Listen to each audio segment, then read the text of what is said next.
Hello बच्चों, कैसे हैं आप सभी। होप करती हूँ सभी बहुत अच्छे होंगे। और मैं आप लोग के लिए लेकर आई हूँ बायोलॉजी के पेपर में। अगर आपने कुछ अभी तक नहीं पढ़ा है और मान लो पढ़ा भी है तो पेपर में बहुत सारे ऐसे क्वेश्चंस आ जाते हैं जिनका आंसर आपको नहीं आता है, मतलब आपको नहीं समझ में आता है कि क्या लिखे, और वो क्वेश्चन आपने नहीं पढ़ा होगा क्योंकि बहुत सारे ऐसा क्वेश्चन हो जाता है। कभी कभी तो ज़्यादा ही ऐसे क्वेश्चन आ जाते हैं जिनके बारे में आपने कुछ ना पढ़ा हो।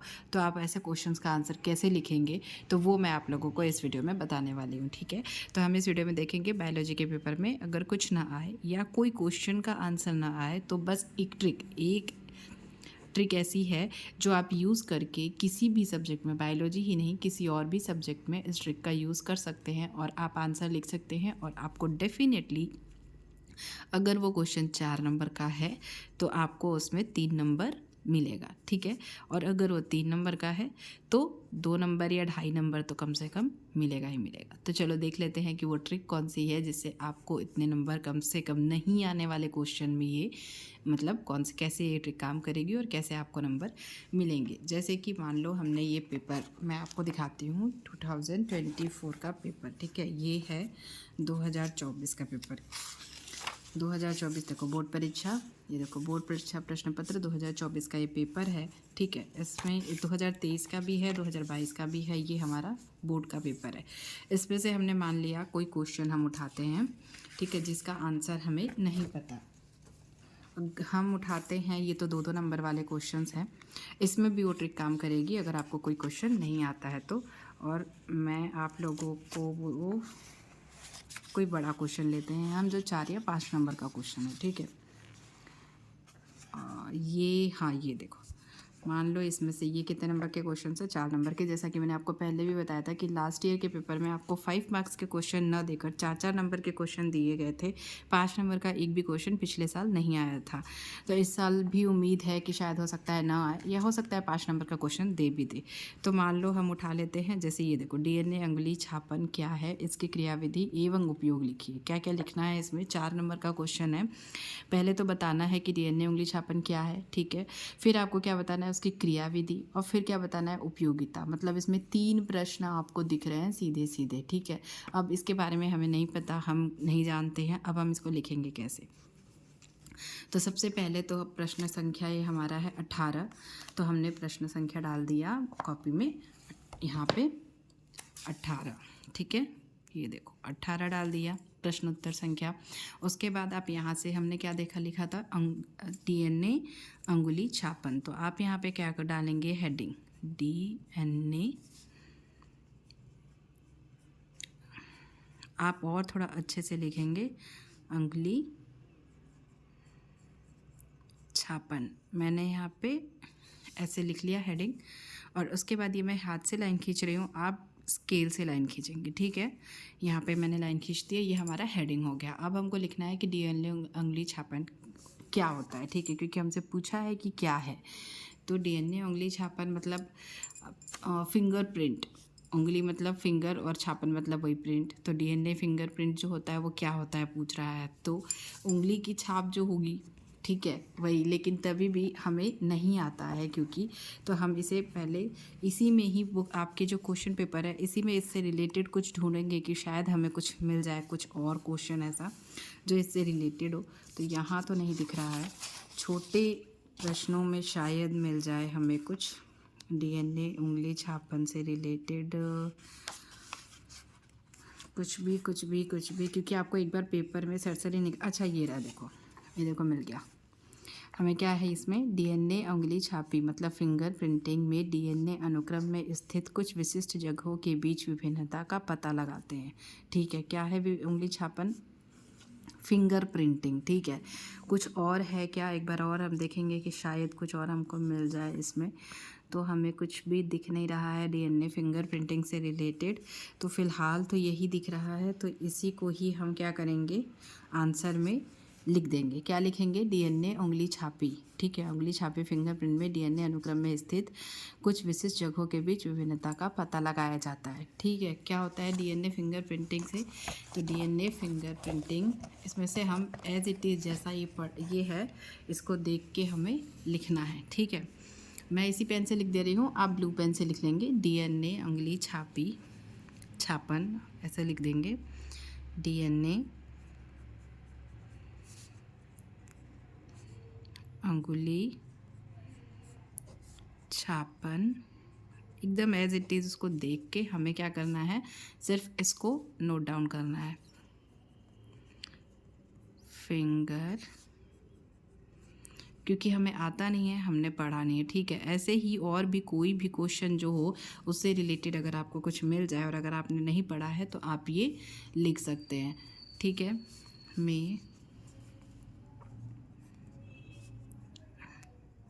DNA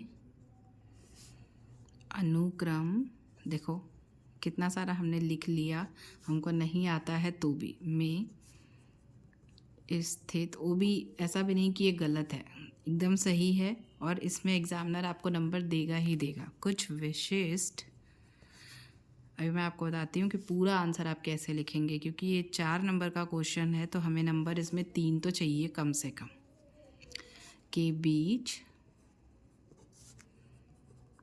विभिन्नता का पता लगाया जाता है। ये देखो हमने लिख लिया काफ़ी कुछ, ठीक है। उसे DNA अंगुली छापन कहा जाता है। लिख लिया हमने इसका, ठीक है। देखो क्या है, लिख लिया।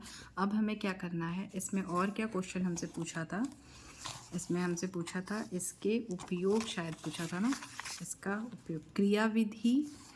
ये देखो क्या क्या पूछा था हमसे, क्रियाविधि एवं उपयोग, ठीक है। तो अब हम इसकी क्रियाविधि लिखेंगे, फिर उसके बाद क्या हेडिंग डालेंगे हम इसमें, क्रियाविधि।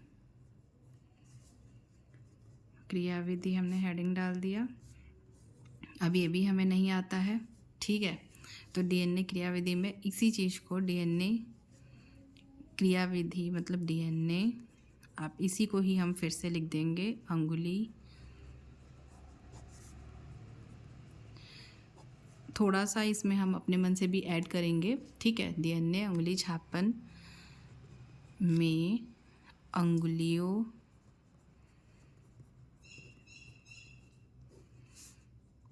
का छाप लिया जाता है, ठीक है। तथा, देखो अब मैं क्या कर रही हूँ, देखो तथा क्या किया जाता है, इसके द्वारा, इसी को हम इसके द्वारा, अब इसी चीज़ को हमें यहाँ पे फिर से लिखना है, क्या लिखना है, इसके द्वारा DNA अनुक्रम में, DNA अनुक्रम में स्थित कुछ विशिष्ट, आपको इसे ब्लू पेन से लिखना है, ठीक है, जगहों के बीच विभिन्नता का पता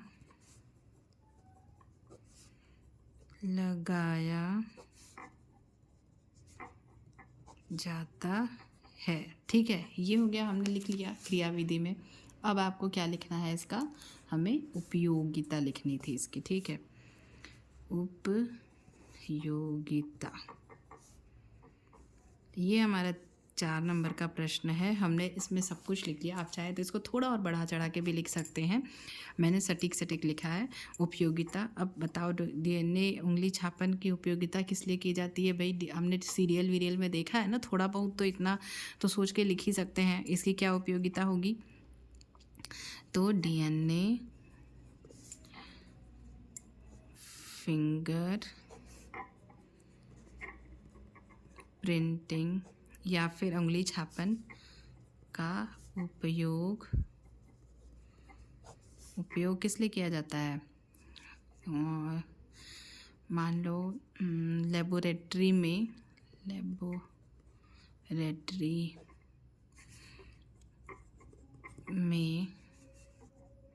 और किसमें, चिकित्सकीय कामों में चिकित्सकीय, देखो कहीं भी गलत नहीं होगा, कार्यों में, ये सिर्फ मैं अपने मन से लिख रही हूँ, कार्यों में का उपयोग हाँ किया जाता है, किया जाता है। चाहो तो आप इसको पॉइंट वाइज भी लिख सकते हो, ठीक है। पहले एक बार लेबोरेटरी में किया जाता है, फिर दूसरा पॉइंट बना के चिकित्सकीय कार्यों में किया जाता है, फिर मतलब वो पुलिस लोग भी यूज़ करते हैं ना इसका, क्राइम पकड़ने के लिए, मतलब क्राइम में इसका यूज़ किया जाता है, पता लगाने के लिए किया जाता है। इस तरीके से आप इसमें कुछ भी थोड़ा बहुत और ऐड कर सकते हैं, ठीक है। तो ये हमने इसका उत्तर लिखा और हमें इसका उत्तर नहीं पता था, कहाँ से लिखा, इसी पेपर में से ही हमने ढूंढ के लिखा। इसी तरीके से आप और भी दूसरे क्वेश्चंस का भी ढूंढ के लिख सकते हैं, ठीक है। तो उम्मीद करती हूँ कि वीडियो आप लोग के लिए हेल्पफुल रहे, और इस तरीके से अगर आपको कोई क्वेश्चन ना बने एग्जाम में तो आप उसका आंसर भी लिख पाए। तो वीडियो पसंद आई होगी, हेल्पफुल लगी होगी तो वीडियो को लाइक कीजिएगा, शेयर कीजिएगा, चैनल पर नए हैं तो चैनल को सब्सक्राइब जरूर कर लीजिएगा। Thank you, thanks for watching, all the best for exam.